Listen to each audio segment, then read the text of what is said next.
Hey guys, and welcome back to DevLog Part 2. So before I jump into this video, let me just say that I'm trying to make videos at least every 2 weeks, so I know this video is a little bit late, but with that out of the way, let's move on to the devlog. So in the last video, I left off trying to figure out how was I going to design these levels. So I grabbed my grid paper and I sketched out a level design. Obviously, I didn't make the level like that because I'm still in the testing phase. So I put a tile set together that I learned a little bit from Brackeys. Now, understand that the tile set isn't the prettiest thing, but it'll be a starting point. After putting together a tile map, I decided it was time to finally fix the player animation. Honestly, it was just boring me to death just watching a sprite move back and forth with no animation, so I felt like it just had to be done. And now the player can move up, down, side to side, and all that good stuff.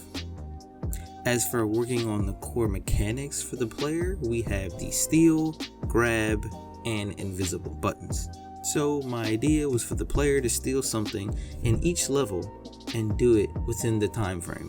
Since the player is a chameleon, I decided that the item that will be stolen is a melon. Chameleons love melons for some reason.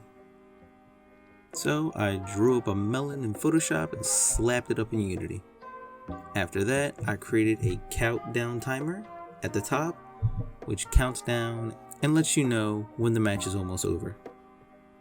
Also, I realized that the player needs to know where would the fruit be located, so I have an arrow indicator at the top which will point in the direction of where the fruit is. After the player gets close to the fruit, there will be a on trigger enter collision that lets you know can you either grab the fruit or can you drop it. The player can then pick up the fruit and it'll stay on the player's transformed opposition. If the player for some reason wanted to drop the fruit, he can do so by pressing the drop button. One really core mechanic I wanted to have for this game was the fact that the player can go either invisible or in a stealth mode.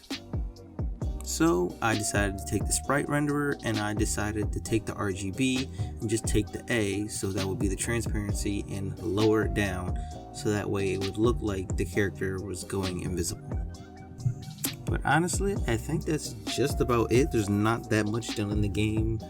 I mean, yeah, the character does have a little map and a little settings button on the side, but besides that, it's not too much that has been accomplished. But there is a few more things I'd like to show you. So first, as you can see, I created a enemy AI.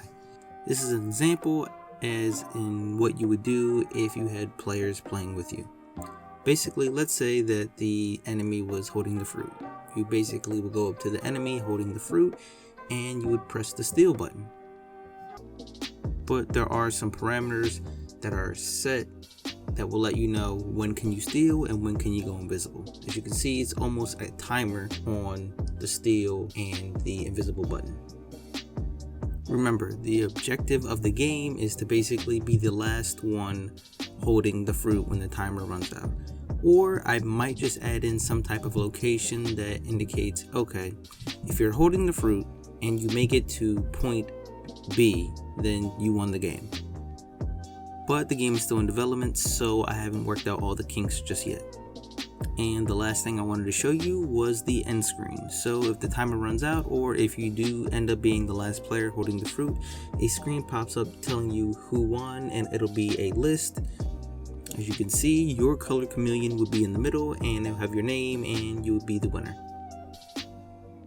After that, you can decide to play again or quit. So yeah, that's basically what I accomplished throughout these 2 weeks. I understand, it's not a lot. I do have other things going on, but I do think this is probably something I'm going to crack down on in April, because I think the goal is for me to actually finish in April and build up my social media and create Discord, Facebook, Twitter, and a few other things. So if you like the progress or you like where the project is going, the direction, feel free to contact me. Alright, that's about it, and I'll catch you guys in the next video.